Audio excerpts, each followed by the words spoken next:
vamos então dar prosseguimento às nossas leituras, né, dos prolegômenos para ontologia de ser social, Jorge Lukács, né?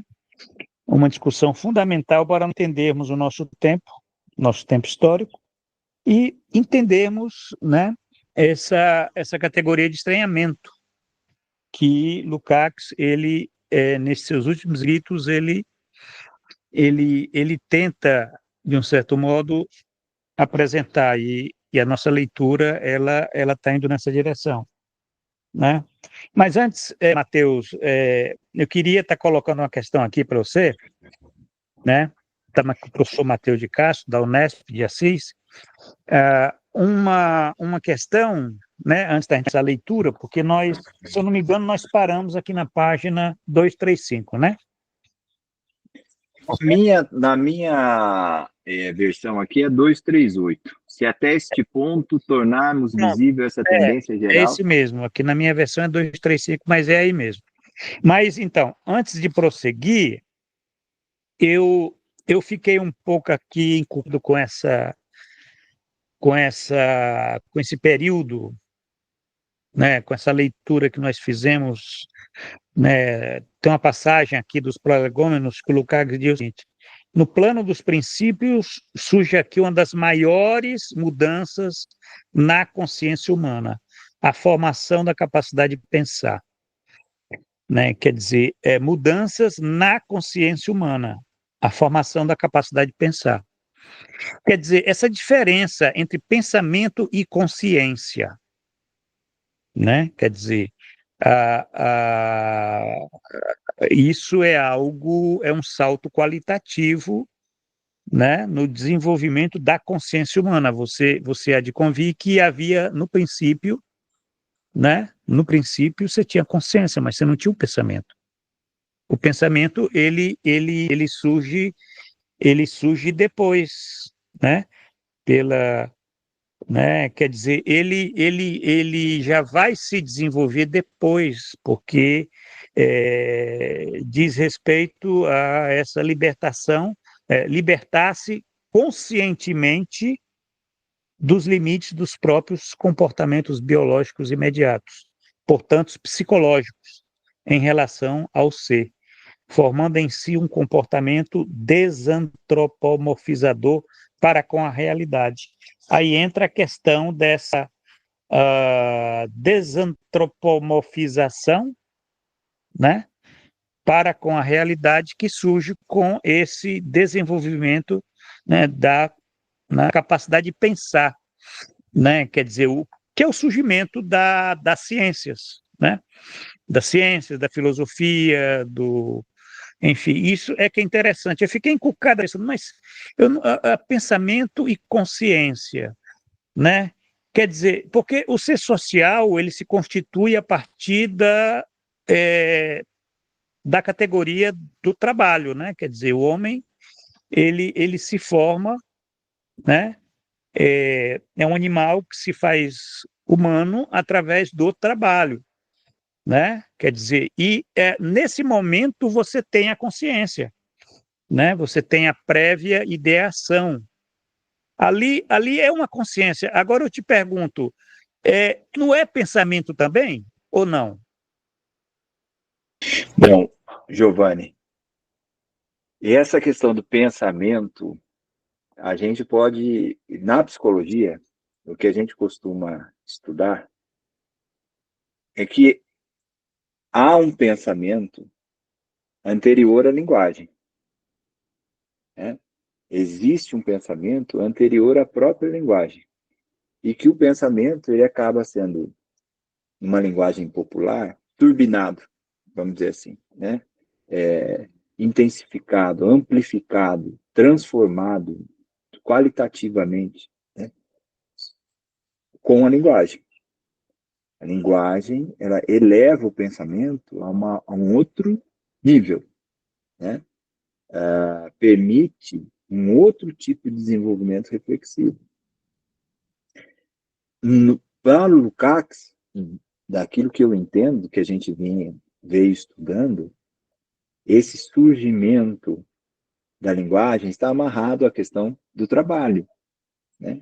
E o trabalho como um fundamento ontológico do ser humano, essa capacidade de responder ao ambiente de forma ativa, né? Através de um pôr teleológico, inserindo na história uma teleologia, né? Uma história que permanece enquanto movimento causal, porque a teleologia da ação individual vai pôr em movimento novos nexos causais que a gente não controla. Então permanece a lógica causal em todas as coisas, né?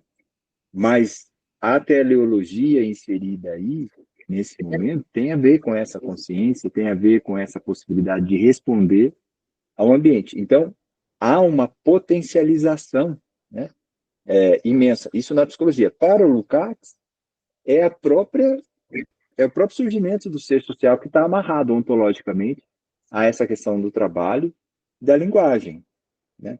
Então, eu faço a leitura do Lukács nesse sentido, né? Levando em consideração essa amarração entre trabalho e linguagem, como momento da formação da consciência humana. Estou lembrando até das bases ontológicas do pensamento, aquele texto primeiro que a gente leu, né? Sim. Onde ele vai fazendo essa amarração, né? Onde ele fala de consciência ali também, né? Então, eu vejo essa questão do pensamento e da consciência como um amarrado ao outro, né? Sem a possibilidade de esse pensamento do ser social, esse pensamento humano, né? Agora, como a própria psicologia coloca, digamos assim, sem influência do Lukács, né? Há um pensamento anterior à linguagem, há um pensamento anterior ao ser social, né? A psicologia fala que há um pensamento antes da linguagem, mas que esse pensamento ele se modifica muito com a linguagem. Então eu vejo aí um momento decisivo e importante quando o Lukács vai falar do trabalho e essa amarração que ele faz com a linguagem. Para mim, consciência e pensamento parecem estar amarrados, mas essa consciência do ser social, né? Essa possibilidade de simbolizar o mundo, a pré-ideação, né? A capacidade de lidar com elementos que não estão na realidade, mas que você faz uma pré-ideação e coloca esse elemento na realidade. Você lida primeiro com ele na sua cabeça, né? Pensando na funcionalidade, né? Daquela objetividade que você tem em mão. Uma pedra, por exemplo, né? O exemplo do próprio que o Lessa costuma dar bastante, né? A Ah, pedra e a madeira, que são dois elementos naturais que o ser humano faz uma síntese, né? No seu pensamento, na sua consciência, antes e cria através da necessidade da própria do gênero de desenvolvimento tecnológico, cria um machado, né?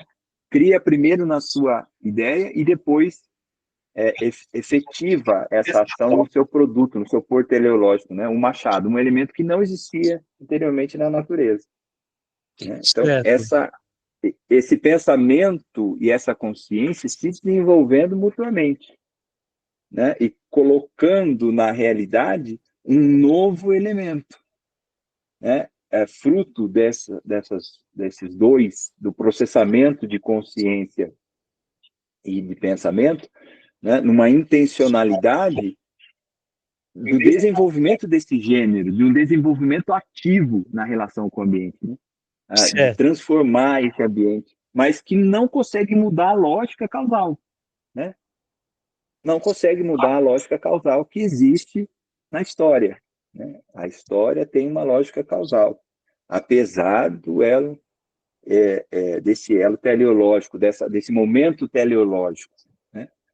Então, assim, eu vejo como algo bastante denso. Eu não consigo ver, eu não sei, eu não consigo fazer essas separações, ou pensar se um veio primeiro, veio depois. Eu vejo que é um momento de construção, né? O que a gente chama de pensamento humano, ele surge junto com a linguagem. Na minha concepção, parece que ele surge junto ali com a linguagem, com o trabalho, e junto com essa consciência humana, né, certo. diferenciada que está se estruturando. É assim que eu consigo ver. Não sei se ficou claro. Não, Assim. não ficou. Ficou porque você colocou mais um elemento aí, que é né, quer dizer, a questão da linguagem, né? É, embora é importante essa diferença essencial aí entre consciência e pensamento, né? E o Lukács ressalta que o salto, esse salto qualitativamente novo, né? O que ele vai chamar aqui de aquilo que de fato, né, vai fazer diferença, né, é, no próprio desenvolvimento da genialidade humana, é essa formação da capacidade de pensar. E aqui está ligada a questão dos domínios não apenas práticos, mas o desenvolvimento científico. Ele fala aqui olha só, da linguagem matemática, da geométrica, etc. Tal. Quer dizer, é um desenvolvimento da consciência, né? Quer dizer, é um dos conteúdos nesse campo, né? Nesse campo da consciência, que de fato vai dar esse salto qualitativo, inclusive naquilo que ele está discutindo aqui, que é o desenvolvimento da genialidade humana, né? Que tem muito a ver com esse com o desenvolvimento das forças produtivas, né? Quer dizer, não, né, não dá para entender o desenvolvimento da genialidade humana sem vê-lo como resultado do desenvolvimento das forças produtivas, né? Quer dizer, é um processo de humanização no sentido da técnica, né? E da técnica, entendendo a técnica como o desenvolvimento desses meios, né? Meios científicos, meios é, é, da capacidade de pensar, né? Que permitem com que se desenvolva esse comportamento desantropomorfizador, né?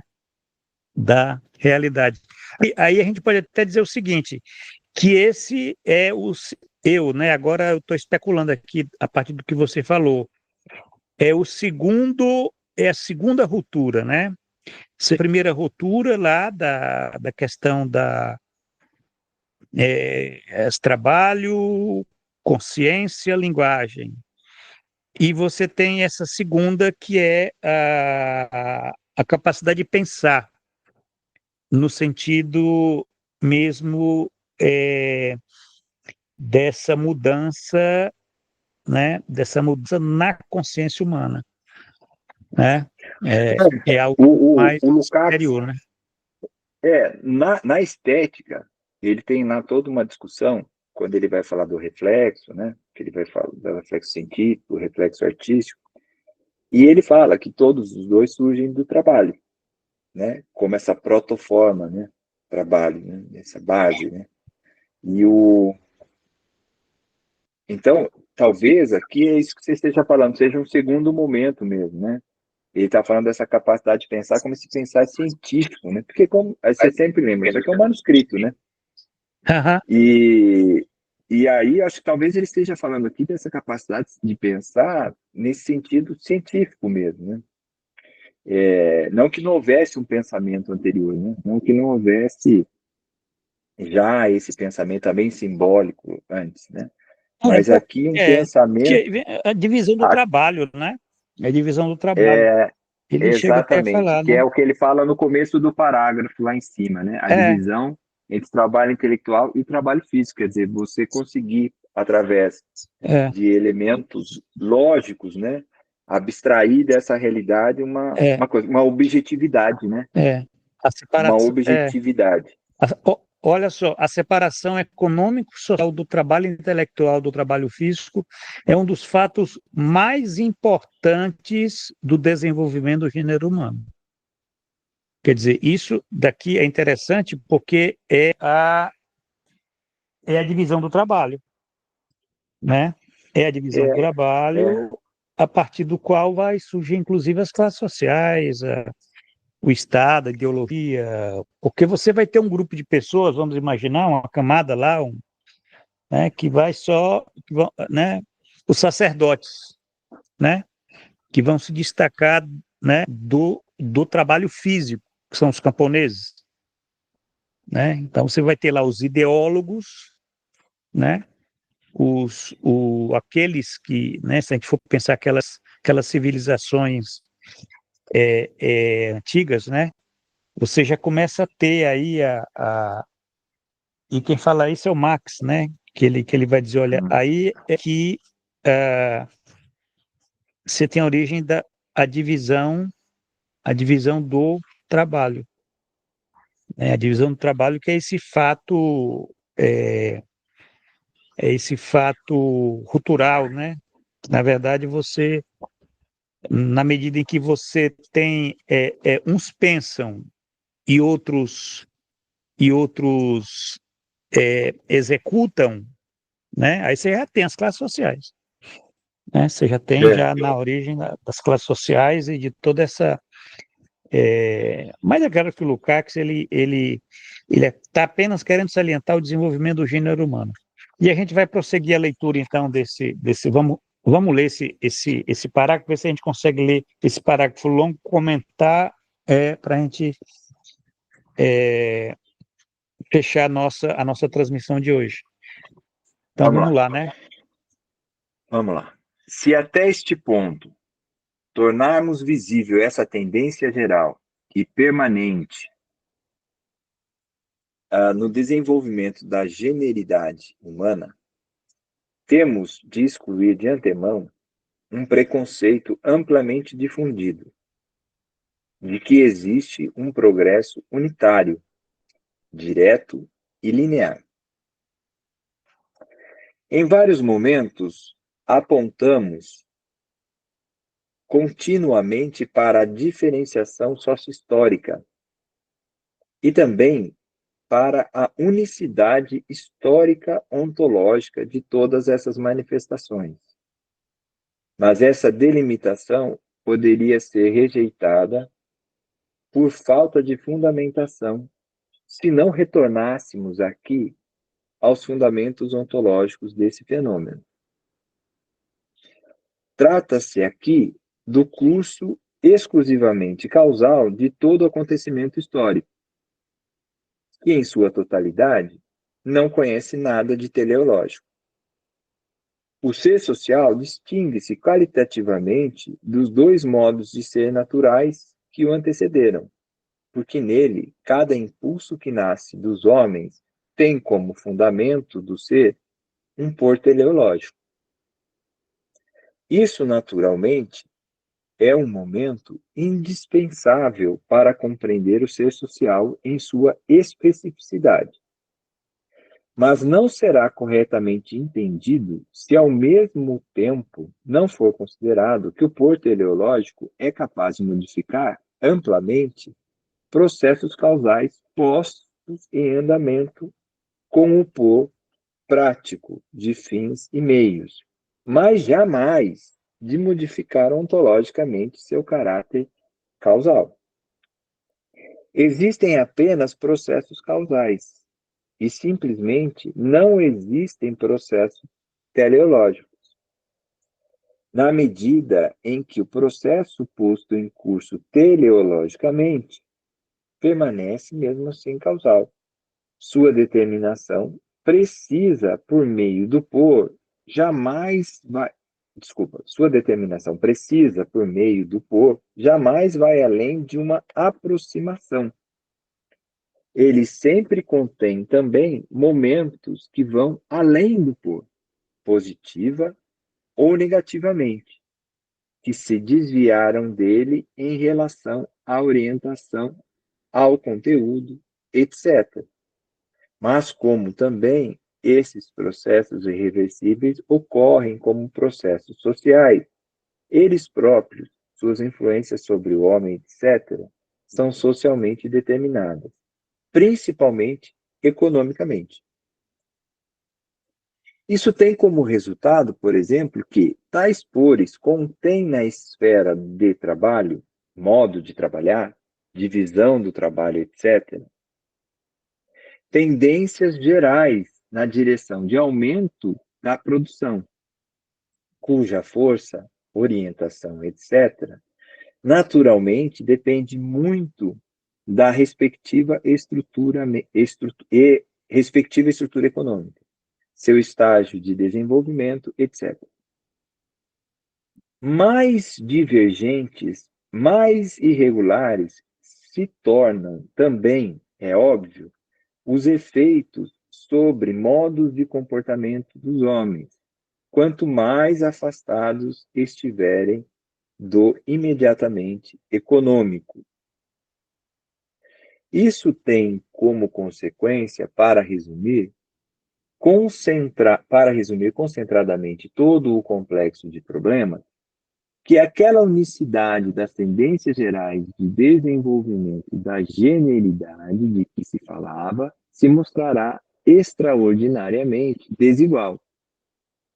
O marxismo autêntico, que rejeita de todo a crença vulgar no progresso, nunca deixou de destacar com energia esse lado do desenvolvimento geral, e com isso de colocar sob a luz realista a desigualdade brutal, até o momento, do caráter progressivo, em última análise, nunca negado do desenvolvimento genérico.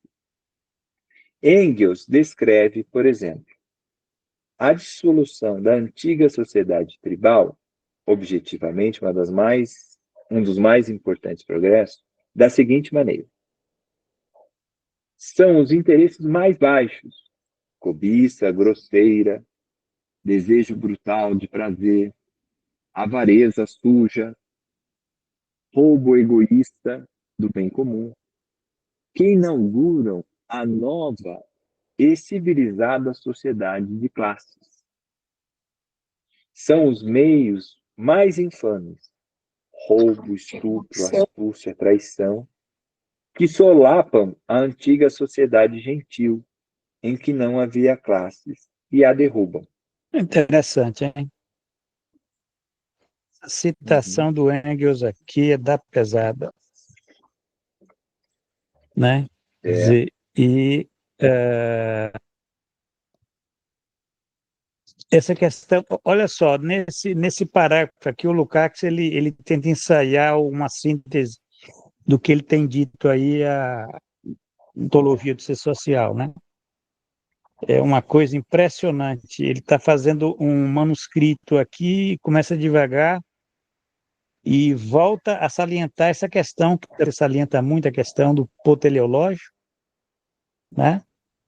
E ele fala uma coisa aqui, que é uma coisa,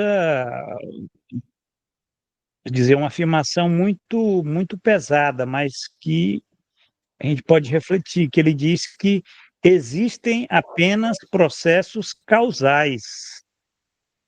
E, simplesmente não existem processos teleológicos, né? Quer dizer, você tem o teleológico, mas o que existe são processos causais, né?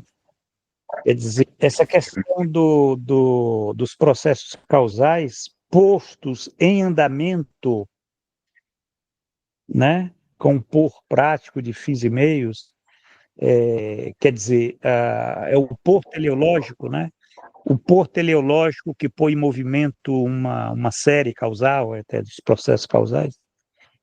Quer dizer, esses processos causais são processos irreversíveis, né? Isso é muito Lukács, né? Ele salientando esse ponto.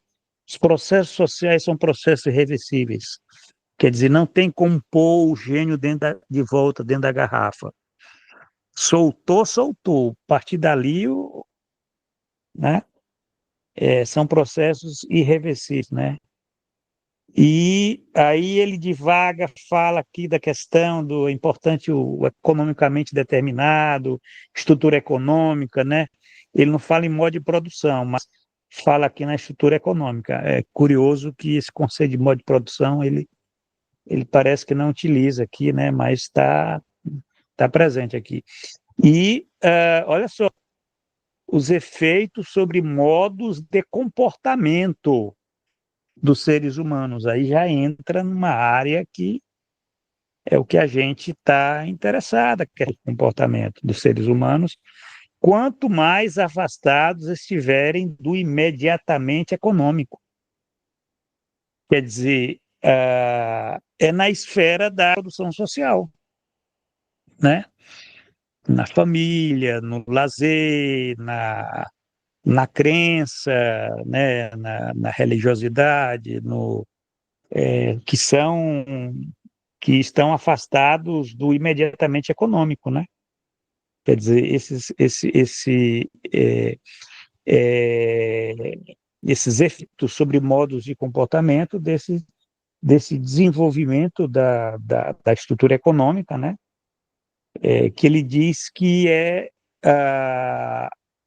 progressivo, né? Aí entra a questão da progressividade, né? Mas extraordinariamente desigual, né? Quer dizer, esse extraordinariamente aqui é forte, hein? Extraordinariamente desigual, né? Quer dizer, esse desenvolvimento geral, ele está falando do desenvolvimento geral, né? Ele é desigual e, por vezes, brutal, né? Aí ele entra com a citação do Engels aqui, né? Para mostrar que a nova e civilizada sociedade de classe, ela nasceu daquilo mais vil, mais desejo brutal, avareza, suja, roubo, egoísta, tal. Quer dizer, isso é interessante, que é a questão aqui da, da acumulação primitiva, né? E o desenvolvimento capitalista, se a gente for estar utilizando isso para pensar mais adiante, né? A nossa era e o nosso tempo aí né? Que o capital ele surge com né? Essa marca, né? Do roubo, do estupro, da astúcia, traição, né? Que é a acumulação primitiva, que vai dar toda a base, né?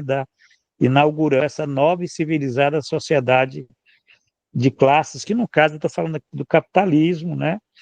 Mas isso é como se fosse uma marca da história, que na história você tem né, que as coisas não são muito bem assim como a gente imagina, tudo linear, certinho, o progresso, tudo, né, arrumadinho, cheiroso, não, a coisa é, é que o Lukács ele está tentando descrever esse desenvolvimento, né, do gênero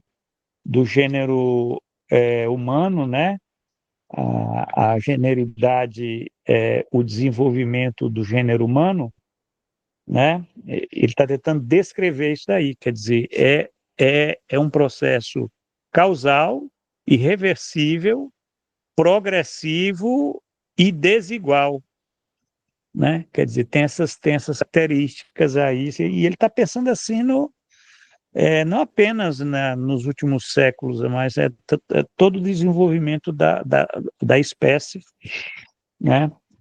É, esse processo de humanização, né? Vamos dizer, quer dizer, você tem o processo de hominização, processo de humanização, que é o devir humano dos homens, né? O devir humano dos humanos, né? Quer dizer, que se dá através ele não utiliza, né, a contradição, né? Você tem um processo contraditório, né? E essa citação do Engels é de qual, hein, Matheus, que ele faz referência aqui?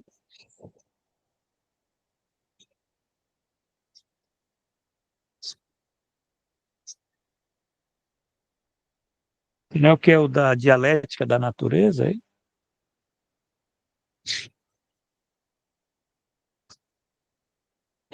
Não, é a família é a origem da família, do Estado e da propriedade, né? Não tem um texto do Engels assim?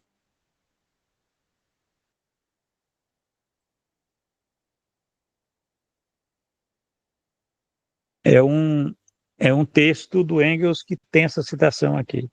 Bom, eu paro por aqui. Se você tiver algum comentário dessa passagem que foi lida, fica à vontade.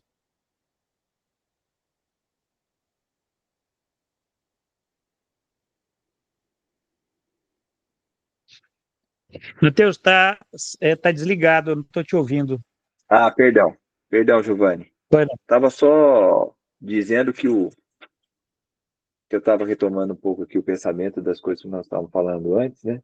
lá. E, e pegando aqui um ponto nas palavras dele aqui, sobre esses processos, né? Ele fala assim, né? Um ponto que você destacou aqui, né? De extraordinariamente desigual, né?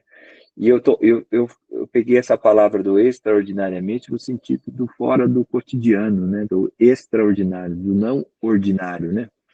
Do fora do ordinário, porque ele coloca aqui antes, né? Quando ele fala do comportamento humano, ele fala assim: mais divergentes, mais singulares se tornam também, é óbvio, os efeitos sobre os modos de comportamento dos homens, quanto mais afastados estiverem do imediatamente econômico. Isso tem como consequência, para resumir concentradamente sobre o complexo de problemas, que aquela unicidade de tendências gerais de desenvolvimento da genialidade, de que falava, se mostrará extraordinariamente desigual. E ele fala do econômico, tem uma parte, eu lembro de texto que a gente estava lendo, que ele fala da diferença, né? Quer dizer, o capitalismo ele existe na França e na Inglaterra, mas ele não se desenvolve de maneira exatamente igual, né? Nesses dois lugares. Existem diferenças, né? Exato. Entre esse processo de desenvolvimento, que é o mesmo desenvolvimento, é o capitalismo, mas não é a mesma coisa. Mas tem uma traduzibilidade, né? Sim, Tem uma traduzibilidade, que era o que a gente vinha falando antes aqui, né? E aí parece que ele está inserindo essa questão da ciência como essa possibilidade extraordinária, né? Esse pensamento científico como esse fora do cotidiano, né? Esse que vai além do cotidiano, né?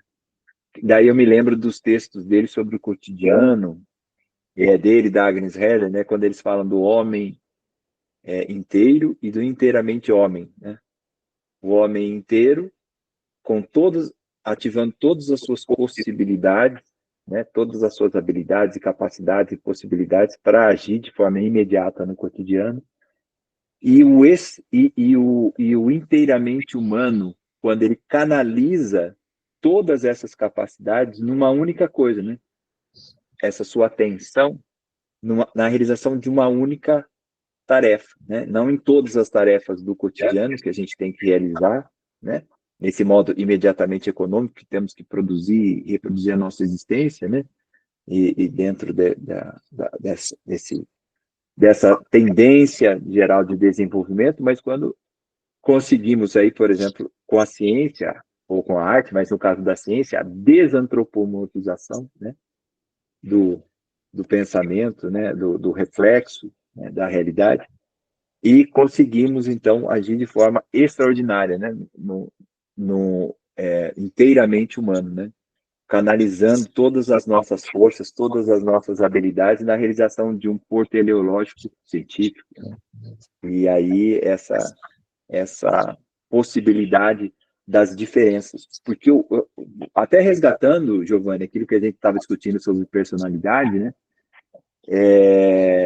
Antes de a gente começar aqui a gravação, e a personalidade, o Lukács fala, e está até nesse texto aqui que a gente estava lendo anteriormente, essa personalidade é sempre relacionada, o desenvolvimento dela é sempre relacionado ao período histórico, né?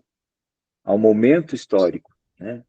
E essa relação, ele fala até de uma secretária média, né? E de Andrômeda, se eu não me engano, né?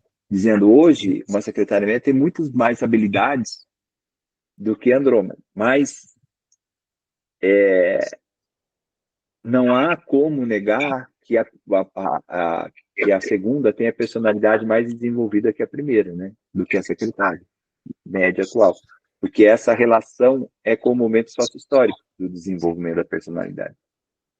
Então, esse desenvolvimento da personalidade humana, e que ele também vai vincular ao desenvolvimento não só de uma pessoa, mas da possibilidade de desenvolvimento de todas as personalidades, a personalidade sendo uma manifestação singular na particularidade histórica desse desenvolvimento de universalidades genéricas, né? Faz pensar nisso que ele está colocando aqui, né? Nesses momentos onde o por teleológico consegue inserir nesse elo, que é sempre, nesse processo que é sempre causal, uma transformação nessa tendência. Não, desculpa, uma transformação não, uma nuance, né? Porque não Sim, há uma transformação, há nuances, né? exato. São nuances que estão se inserindo. Então, eu fiquei pensando nesse tipo, quer dizer, como que ele vem arrastando um pensamento muito denso, né? Categorialmente muito complexo, né? Cheio É, eu, de, de... isso que você coloca é exatamente. Quer dizer, isso aqui é um manuscrito, o Lukács ele está elaborando, não é um texto para publicação. Nós temos que tirar dele esses elementos assim, e ele está sempre enfatizando essa questão dos processos sociais. Quer dizer, os processos sociais, agora, os processos sociais como processos causais, né? Aonde é que entra o pô teleológico? Essa é a questão do pô teleológico. O pô teleológico, embora ele seja fundamental, né?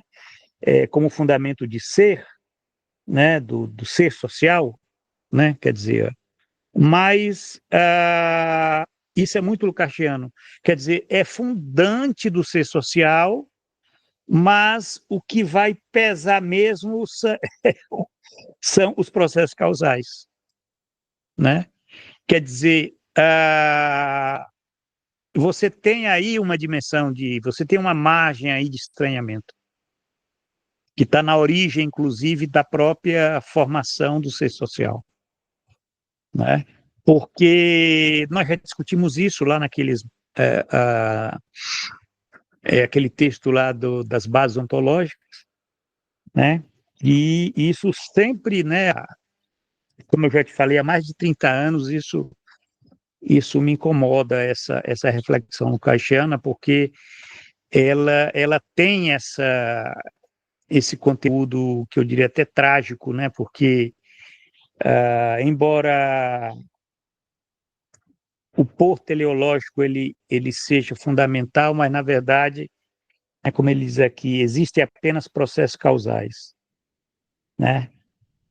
Não existem processos teleológicos, existem pores teleológicos. Os processos são causais, né? São sociais e são irreversíveis. Quer dizer, e onde é que fica, então, o sujeito? Quer dizer, essa é a questão, né? Onde é que fica o sujeito, né? Porque ele está salientando aqui algo que tá para além do sujeito, da formação, inclusive, do sujeito, tá?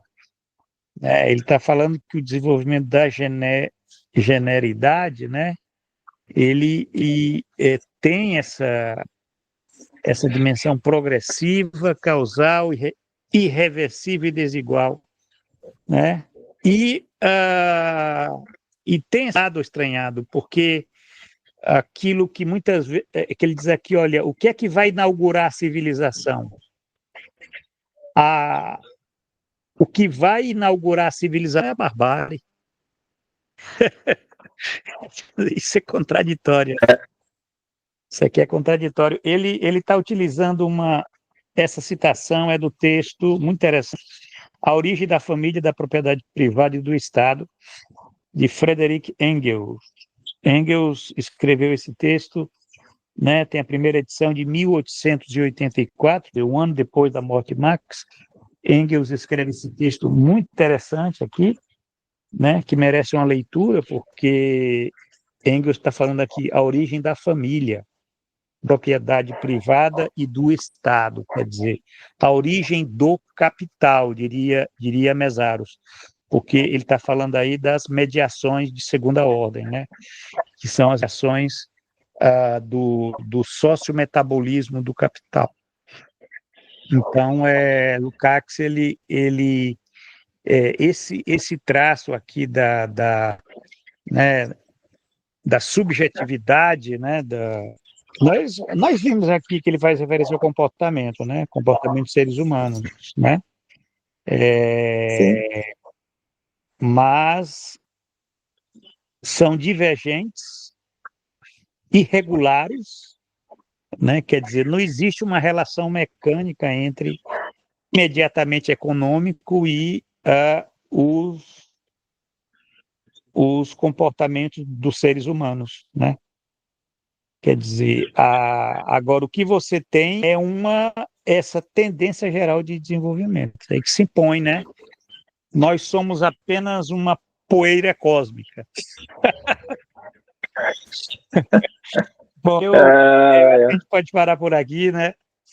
E aí a gente prossegue aqui, a gente prossegue essa leitura que está ficando muito interessante. E fica essa dica aí da leitura, Matheus, desse texto do Engels. Não sei se você Sim. tem aí a origem Tenho. da família, da propriedade privada e do Estado, Tenho. né? Tenho Muito sim. interessante. Está até aqui, ó. Estou vendo ele aqui. Olha só, pronto, está aí. É esse daí, esse livrinho aí. Fica a dica de leitura aí para a gente estar refletindo um pouco, né?